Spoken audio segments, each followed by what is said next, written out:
സ്വന്തമായി തിരക്കഥയൊരുക്കി സംവിധാനം ചെയ്ത് അഭിനയിച്ചിരുന്ന സന്തോഷ് പണ്ഡിറ്റ് മുഖ്യധാരാ സിനിമയിൽ അരങ്ങേറ്റം കുറിക്കുന്നു. മമ്മൂട്ടി നായകനായ ചിത്രത്തിൽ വേഷമിടാനൊരുങ്ങുകയാണ് സന്തോഷ് പണ്ഡിറ്റ്.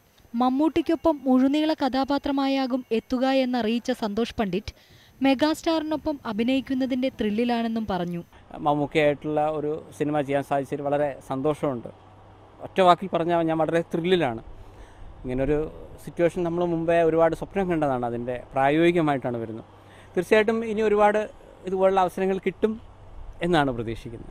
സ്വപ്നം കണ്ടിരുന്ന വേഷമാണെന്നും ഇനിയും അവസരങ്ങൾ തേടിയെത്തുമെന്ന് പ്രതീക്ഷിക്കുന്നതായും സന്തോഷ് പണ്ഡിറ്റ് പറഞ്ഞു.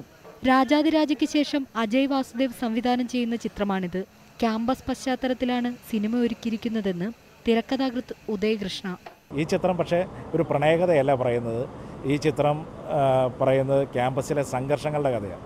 ഗ്രൂപ്പിസവും വഴക്കും പ്രശ്നങ്ങളും സംഘർഷഭരിതമായ ഒരു കോളേജും ആ കോളേജിലേക്ക് കടന്നു വരുന്ന ഒരു കോളേജ് പ്രൊഫസറുടെ അസോസിയേറ്റ് പ്രൊഫസറുടെ കഥയാണ് ഈ ചിത്രം പശ്ചാത്തലമാക്കുന്നത്.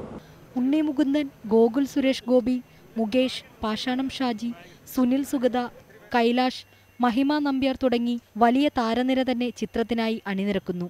ഓണം റിലീസായി ചിത്രം തിയേറ്ററുകളിലെത്തുമെന്നാണ് റിപ്പോർട്ടുകൾ. Entertainment desk, news 18.